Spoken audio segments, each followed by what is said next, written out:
La dyspraxie, un handicap invisible de la vie quotidienne. Comment sait-on si on est dyspraxique? Qu'est-ce que c'est? Comment faire? Dans cette vidéo, t'inquiète pas, tu vas tout savoir et tu auras la réponse à toutes tes questions. Déjà, on va fixer les bases. La dyspraxie est un trouble du développement moteur qui touche la planification, la réalisation, la coordination et l'automatisation des gestes volontaires. Tu vas voir au cours de cette vidéo, tu vas comprendre, je vais te simplifier la chose. Faut savoir qu'il existe plusieurs types de dyspraxie qui souvent se cumulent ou sont plus ou moins sévères. Alors déjà, qui suis-je pour t'en parler? Eh bien moi, je suis un dyspraxique pur et dur. J'ai été diagnostiqué dyspraxique durant mon enfance, quand j'étais à peu près à la dernière section de maternelle. Et j'ai grandi avec jusqu'à maintenant. Elle ne m'a jamais lâché. C'est ma meilleure amie et ma pire ennemie à la fois. J'en ai souffert. J'ai appris beaucoup de choses grâce à elle. J'ai des avantages, j'ai des inconvénients. Enfin bref, je suis un dyspraxique pur et dur et croyez-moi, je passe par toutes les étapes. Donc je vais bien pouvoir parler de cette dyspraxie dans cette vidéo. Ça me tient à cœur parce que ça a toujours été un sujet donc j'ai jamais parlé avec personne parce que tout le monde s'en fout à part vous-même. Il n'y a que vous et peut-être vos parents qui puissiez faire quelque chose contre cette dyspraxie. Donc je suis content si je peux renseigner des gens grâce à ça parce que c'est un sujet qui peut énormément changer la vie et toucher la vie d'une personne concernée. Mais personne autour n'est vraiment là. Donc moi, si je peux transmettre mon expérience, des conseils ou aider les gens d'une quelconque manière, c'est ce que je vais faire à travers cette vidéo. Donc reste jusqu'à la fin, ça me ferait super plaisir. Donc voilà, en tant que grand dyspraxique, c'est même mon surnom qu'on me donne parfois. Je suis pas n'importe qui pour te donner des conseils dans cette vidéo quand même je suis pas docteur ou quoi que ce soit. D'où vient la dyspraxie? Elle apparaît souvent pendant le développement de l'enfant, donc en soi dans la croissance. On peut souvent la remarquer du coup dès l'enfance. Moi on me l'a repéré quand j'étais en maternelle, vous pouvez évidemment le repérer plus tard, que ce soit pendant le primaire, le collège ou même en tant qu'adulte des fois. En fait on a plus de facilité à repérer la dyspraxie chez l'enfant parce que ça va beaucoup plus se démarquer des autres. Parce que je dis une bêtise, vous allez grandir, ça va être beaucoup plus dur de faire la différence entre dyspraxie, maladresse, fatigue, les problèmes perso. On va pouvoir se trouver beaucoup plus de justification à certains de nos actes. Là où quand on est enfant, c'est pas normal quand tout le monde sait écrire par exemple, si la personne sait toujours pas écrire ou si elle écrit très mal ou si elle sait pas se moucher, pas faire ses lacets, tout en même temps. Enfin, vous allez le savoir chez votre enfant, vous allez le remarquer direct, ça ne trompe pas. Ou si vous avez le moindre doute, allez au moins consulter histoire d'être sûr de prendre en main la chose rapidement. Comme je disais, les symptômes chez l'enfant se remarquent plutôt bien et même un peu chez l'adulte. Donc quels sont-ils? On va remarquer par exemple chez un enfant dyspraxique des gestes lents, des gestes très maladroits, des troubles neurovisuels qui vont rendre difficile le fait par exemple de fixer son regard. Il peut y avoir des difficultés d'articulation, des retards de langage. Il faut savoir aussi que la dyspraxie est très souvent associée à d'autres troubles comme les troubles de l'attention principalement. Si vous voyez des difficultés à écouter en cours, des difficultés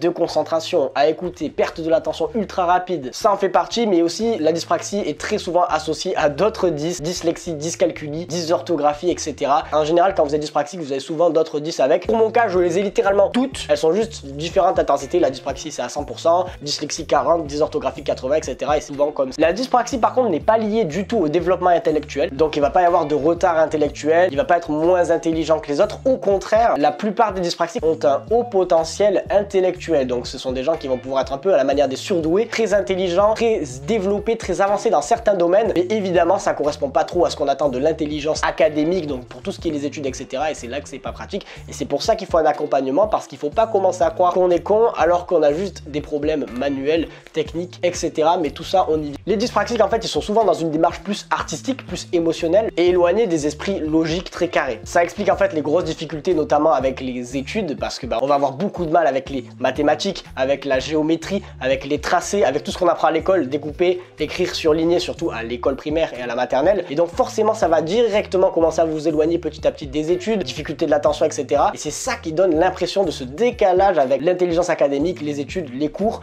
alors qu'en fait la grosse intelligence ne vient pas de ce côté-là. D'ailleurs il y a beaucoup de dyspraxiques qui sont surdoués dans certains domaines, oreille musicale, imagination, etc. j'en passe. Moi par exemple j'avais beaucoup de mal avec les cours évidemment, je m'en suis quand même très bien sorti, je vous spoil, j'ai fini mes études sans problème, etc. J'ai même jamais eu besoin de l'ordi portable, même si ça m'aurait grandement aidé, mais j'étais une tête de con. Mais j'ai quand même de très gros avantages sur la partie émotionnelle et artistique qui au final me rapportent bien plus dans ma vie aujourd'hui que l'intelligence académique, d'avoir des bonnes notes à l'école, etc. Donc vous inquiétez pas les dyspraxiques. Mon explication de la dyspraxie. Le gros problème avec la dyspraxie, et c'est là qu'il va falloir bien que vous trouviez des solutions, c'est que c'est un réel handicap. C'est un très gros handicap que vous allez sentir tous les jours de votre vie tant que c'est pas pris en main. Et le problème c'est que jamais personne ne le considérera comme un handicap. C'est-à-dire qu'en gros vous êtes littéralement, et je me permets de le dire, littéralement handicapé sur certaines phases, c'est un vrai handicap, mais le problème c'est que personne ne vous considérera jamais comme handicapé. Vous allez juste devoir vous débrouiller. Pourquoi? Tout le monde va remarquer que vous avez ce petit handicap, mais ils ne vont pas le considérer comme un handicap. Donc c'est-à-dire que par exemple vous allez être très maladroit dans un domaine, à votre travail, etc. Les gens vont le remarquer, mais jamais si vous leur sortez l'excuse d'être handicapé, santé, ça passera. Ça ne passera pas, ce n'est pas un vrai diagnostic, la société ne le voit pas comme ça. Là que c'est un peu compliqué, c'est que vous avez ce handicap, mais il est tellement invisible que les gens n'accepteront pas ça comme excuse ni comme justification. Vous allez devoir vous débrouiller et être 10 fois meilleur que les autres pour avoir les mêmes résultats qu'eux. Là, c'est là qu'il y a le gros problème. Le seul endroit où la dyspraxie est considérée comme un handicap et est pris en charge, c'est à l'école, au collège et au lycée. Et heureusement, puisque c'est là qu'on en a le plus besoin, parce que c'est là qu'elle nous handicape le plus. Pour ma part, au collège, à l'école, au lycée, la dyspraxie, ça a été un frein dans plusieurs domaines que je vais vous expliquer. Déjà, évidemment, j'écrivais très mal. On m'a beaucoup fait des remarques illisibles, archi nulles, il faut que tu t'appliques, recommence. On me rendait les copies, on me disait tu recommences, tu réécris, c'est dégueulasse. Donc voilà, j'ai eu des gros problèmes parce que j'écrivais très mal. On croyait qu'il suffisait juste que je m'applique, mais pour m'appliquer, en fait, il fallait que je dessine littéralement. Donc c'est-à-dire pour une copie de 2 heures, il me fallait peut-être 5 heures. Le tracé des traits, très compliqué aussi. Le découpage, coller proprement. J'étais le genre de gars à qui on passe jamais une feuille pour la couper parce qu'on savait que c'était moi qui allais faire carnage. Plier, pareil, impossible de plier correctement une feuille de papier. Donc à l'école, c'est vraiment un problème. Tout ce qui va être manuel, manutention fine, ça va être quasiment impossible. Faire mes lacets, j'ai appris à faire mes lacets en 4e et pourtant je ne suis pas teubé, hein, mais c'est un handicap comme on l'a dit. En fait, tout ce qui est cette manutention fine, tous ces trucs manuels que tout le monde sait faire très jeune, vous allez galérer à les faire et ça peut creuser l'écart. Là où il y a des dangers, c'est que forcément, autour de vous, autour de l'enfant, on va remarquer très vite cette différence et ça peut entraîner des moqueries, plus loin encore du harcèlement, ou ça peut surtout provoquer de l'isolement chez l'enfant. Moi, je sais que je me sentais très seul parce que forcément, tous mes collègues savaient faire tout un tas de trucs et à l'école, surtout chez l'enfant, forcément, ça peut énormément toucher. C'est là qu'il va falloir vite prendre en main la chose. Donc voilà, pour ma part, à l'école, c'était surtout ce genre de problème. Évidemment, j'étais pris en charge, donc j'allais voir un psychomotricien, psychologue aussi pour en parler, pour minimiser les dégâts des problèmes. Et j'avais tout un gros suivi qui me permet d'avoir ce qu'on appelle le PAP. Donc le PAP, ça va vous permettre de bénéficier de plusieurs avantages dans votre scolarité. J'aurais pu bénéficier de l'ordi portable pour pouvoir écrire mes cours à l'ordi, taper. Ça, je vous le recommande, c'est la meilleure chose à faire. Plus de questions de mal écrire, de pas avoir le temps d'écrire assez ou d'écrire trop vite, mais d'écrire dégueulasse, de faire des mauvais traits, etc. Une fois que vous avez l'ordi, vous êtes sauvé et là, vous pouvez réduire la plupart des dégâts. Donc essayez d'avoir cet ordinateur, tout est mis en place pour que vous puissiez l'avoir. Moi vraiment, vous pouvez l'avoir. J'avais dit non, pourquoi? Parce que je voulais être comme les autres enfants. C'est un cas que vous allez peut-être remarquer chez plusieurs enfants, mais je vous recommanderais d'insister. Moi perso, je vais insister vraiment pour ne pas l'avoir et mes parents m'ont dit ok, mais j'aurais peut-être préféré au final qu'ils me forcent à l'avoir. Du coup, bon, je voulais être comme les autres, du coup j'écrivais, mais ça m'a quand même fait passer de justesse à chaque examen, les brevets, les bacs, etc. Pour rassure, au final au lycée, j'ai eu mon bac correctement, j'ai eu des très bonnes moyennes, mais il a fallu que je bosse énormément. Mais comme je vous l'ai dit, là-dedans, il y en a beaucoup, c'est juste pour le transmettre sur la feuille, pour le transmettre dans la concentration, dans l'écoute, c'est plus compliqué, mais avec un accompagnement, ça se fait. Donc au lycée, ça s'est plutôt bien passé. Et au final, voilà, même après BTS, etc., j'ai réussi mes études comme un peu tout le monde, voire mieux que certains. Donc vous inquiétez pas, en fait, plus tôt c'est pris en charge, mieux ça sera pour ce qui est de la scolarité. À l'âge adulte, est-ce que ça a posé problème plus qu'à l'enfance? Bien, je dirais que non, parce qu'au primaire, à la maternelle, etc., c'était des problèmes pour les cours. Mais en fait, une fois que vous aviez les bonnes notes aux évaluations, en trouvant les différentes manières de faire, soit vous avez un prof qui était tolérant, soit vous tapiez une mauvaise note, mais vous rattrapez ailleurs dans d'autres matières, etc. Il y a toujours une manière de faire jusqu'à ce que vous trouviez une véritable solution. Arrivé à l'âge adulte, ça pose plus problème sur le côté où l'handicap n'est pas reconnu. Par exemple, moi, je travaille dans un métier où je suis dans une salle de sport et je peux toucher à tout, je peux autant juste vendre que réparer des trucs. Et forcément, quand on me dit de tenir une clé à molette, par exemple, et de visser un truc, et que j'ai aucune poigne, aucune force, ou alors que je galère à monter ou à démonter un meuble, plein de fois regarder en mode non mais t'es un boulet, t'es un bras cassé, tu sais rien faire avec tes mains. Et ça c'est dur parce que du coup vous passez pour un gars qui sait rien faire et la personne se dit qu'elle va trouver 100 fois mieux alors que non, vous ne savez pas rien faire, vous avez un réel handicap qu'il faut prendre en compte. Et c'est là que ça peut poser problème dans la vie adulte, c'est que personne ne reconnaîtra votre handicap et on va juste vous prendre pour quelqu'un de moins bon que les autres. Ça, oui, ça peut réellement poser problème par contre. Mais si vous vous donnez à fond, perso pour moi, ça a pas raté. Toujours vous en sortir et pouvoir vivre comme les autres. Puis après votre entourage va se faire, ils vont vous connaître, ils vont s'habituer et vous devez trouver des gens qui sont ok avec ça. Parce que si vous êtes avec des gens qui vous considèrent comme un boulet, vous font ressentir votre handicap, évidemment, je ne vous apprends rien, ce ne sont pas les bons, mais tout ça, ça se travaille dès l'enfance et dès le plus jeune âge. Donc voilà, moi perso, si on devait résumer, primaire, collège, ça m'a énormément gêné, ça m'a décalé un peu des autres, je passais pour celui qui savait pas faire grand chose. Ça m'a pas empêché de me faire des amis, etc. parce qu'évidemment, c'était un petit truc. Ça aurait pu être très gênant sur le primaire, mais heureusement, mes parents ont pris ça en compte très vite et ça m'a aidé. C'est pour ça qu'il faut le faire pour certains parents. Et après, au lycée, etc., les gens le voient plus trop, mais c'est là-dedans que ça va être le plus dur à vivre puisqu'on se sent différent des autres, on se sent moins beau, etc. Mais là, c'est que du travail sur soi. Donc c'est pour ça, si vous regardez cette vidéo en étant adulte et pas en étant parent parent qui veut aider quelqu'un. Vous avez plusieurs symptômes que je vais vous citer maintenant pour savoir si vous êtes dyspraxique. Mais si jamais vous savez que vous l'êtes déjà, voilà, essayez de le prendre en compte, de reconnaître que c'est un handicap, même si personne ne le reconnaît, que tout le monde s'en fout. Essayez-vous de capter que c'en est un pour pouvoir faire de votre mieux là où vous pouvez et comprendre que certaines fois, vous pouvez pas, mais faites quand même de votre mieux. Moi, la dyspraxie, perso, ça n'a jamais été une excuse. J'ai jamais dit je fais pas ça parce que je suis 10, je fais pas ça parce que je suis 10. Par contre, je fais quand même, mais si on vient me chercher là-dessus en me disant, bah, tu sais pas faire tes lacets, bouler, tu as aucune poigne, etc. Tu sais pas faire ça, tu sais pas faire ça. Quand c'était vraiment à cause de la dyspraxie, j'hésitais pas à le dire. Et bon, il y a ceux qui penseront que vous trouvez des excuses, ça vous pouvez rien y faire. C'est là que c'est dur, mais soyez fort mentalement, acceptez-vous et acceptez-la. Moi, c'est la seule solution que j'ai eue pour bien le vivre. Comment savoir si on est dyspraxique? Au quotidien, le dyspraxique, il aura du mal à s'habiller, vous allez le détecter. C'est bizarre de galérer à mettre les boutons de chemise, fermer les braguettes du pantalon. Moi, c'était ça, j'avais du mal, je savais pas faire mes lacets. Faire sa toilette, ça peut aussi être compliqué, se sécher les cheveux, se brosser correctement. Vraiment, on va dire que vous êtes déboulé, mettre les vêtements à l'envers, etc. C'est tout moi. Mettre sa veste, retourner, galérer à mettre ses chaussettes, galérer à plier des vêtements, tout ce genre de petites tâches. Du mal à tenir ses couverts et à faire des jeux ou intervalles à motricité fine, comme par exemple les puzzles pour ce qui est des enfants, à jouer à tous les petits trucs tout compliqués, tout fin, la manutention fine, faire des Scooby-Doo, faire des bracelets, etc. Si vous voyez que tout ça est réuni, vous êtes quasiment sûr que vous avez un dyspraxique. Il y a une vraie difficulté à reproduire les gestes, donc sur la coordination, vous allez voir si vous dites ça, ça, et de le refaire en face. Donc la danse, ça peut être après certains mouvements de coordination, apprendre à faire certaines choses, apprendre à reproduire du vélo, des mouvements sportifs, etc. Il peut y avoir aussi un retard, donc observez de ce côté-là aussi. Par exemple, vous mettez sur un Just Dance et je dois suivre la personne, alors là, je suis la vidéo gag de l'année. Mais surtout, le dyspraxique se fatigue très vite, il peut avoir des colères de ne pas réussir certaines choses parce qu'il fatigue, parce qu'il n'arrive pas. Ça se verra surtout chez les enfants, mais c'est peut-être des symptômes que vous aviez quand vous êtes enfant qui sont restés. Si vous vous énervez très fort et très vite, quand vous n'arrivez pas à faire un truc que tout le monde arrive à faire, peut-être que vous l'êtes et que vous l'avez juste refoulé. Et surtout, voilà, le dyspraxique, ce qu'il faut retenir, c'est qu'il est maladroit et il finit souvent par être isolé des autres, à manquer un peu de confiance en lui parce qu'il est moins bon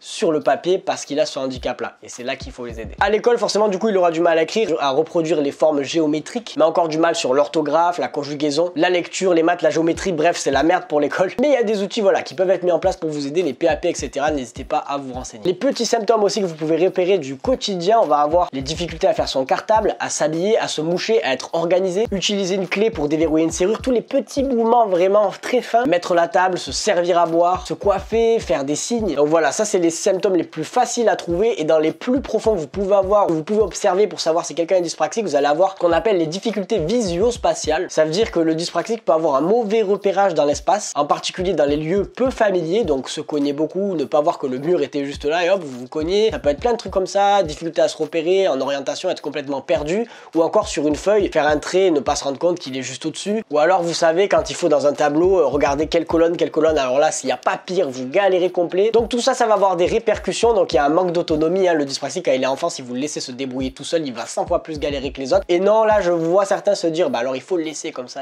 non, il faut pas. Un enfant, il y a tellement de retard que s'il est abandonné tout seul, il va se retrouver dans une galère, mais pas le genre de galère productive, le genre de galère où il faut l'aider, un peu au moins. En grandissant après, oui, donc il va y avoir un manque d'autonomie, mais ça peut se pallier sur certains points et encore. La scolarité peut être très difficile s'il n'y a aucun aménagement et si la personne est mal entourée, que ce soit par ses professeurs, qu'il n'y a aucun accompagnement et que les gens autour, les camarades, etc. se moquent, ça peut être très dur la scolarité, c'est pour ça qu'il faut le détecter le plus tôt possible. Il va y avoir une participation limitée aux activités ludiques car l'enfant va avoir peur automatiquement de faire certaines activités, aller faire l'acrobranche, la sortie de là, parce qu'il a peur d'être nul par rapport aux autres et de se ridiculiser parce qu'il aura eu l'expérience de le faire plusieurs fois dans sa vie.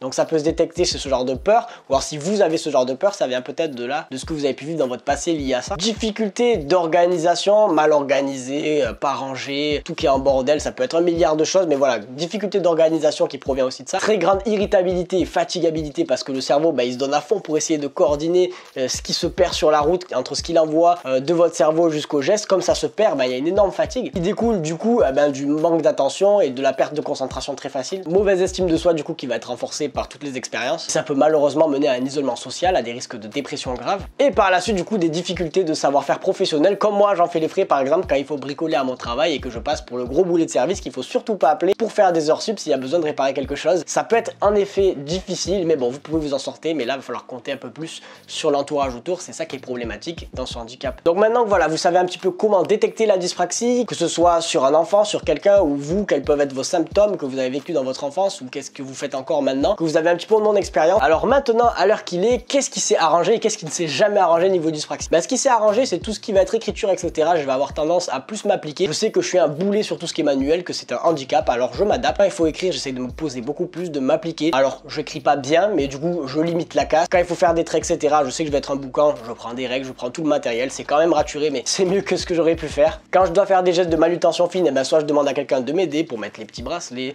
s'il faut faire un nœud, etc. Je demande aux gens de m'aider parce que je sais que je vais galérer. S'il y a personne autour de moi, ben j'essaye de remettre à plus tard, d'attendre qu'il y ait quelqu'un, ou alors je vais vraiment essayer de faire par moi-même le minimum en attendant qu'on puisse m'aider. Et s'il n'y a aucun monde qui puisse m'aider, j'essaye de faire de mon mieux, que ce soit pour faire des lacets un petit peu serrés, ne pas perdre certaines choses qui pourraient tomber parce que je les ai mal mis, re-regarder si je me suis bien habillé, si j'ai pas mis les choses à l'envers, etc. Donc voilà, en fait on prend du recul sur les erreurs qu'on fait, les trucs qu'on galère, et on essaie de s'améliorer, voire d'éviter quand c'est pas possible de s'améliorer. Donc il y a pas mal de trucs qui s'est arrangé parce que du coup j'arrive un petit peu à anticiper. En fait on va être dans l'anticipation. Par contre il y a des choses qui ont empiré. En effet, la fatigabilité. Quand je fais énormément quelque chose, je galère 10 fois plus que les autres en tant qu'adulte, je fatigue 10 fois plus vite, je m'énerve 10 fois plus, et c'est un vrai problème. Et là il faut compenser avec du travail sur soi supplémentaire, donc spiritualité, etc. Donc là on est dans un autre domaine encore. Le côté manuel, ça s'est clairement empiré. J'ai une manutention qui est dégueu, même si j'ai de la force parce que je fais de la musculation, etc. Dites-vous que ça n'a rien à voir. Je peux soulever 190 kg au soulevé de terre. Pour autant, si vous me faites porter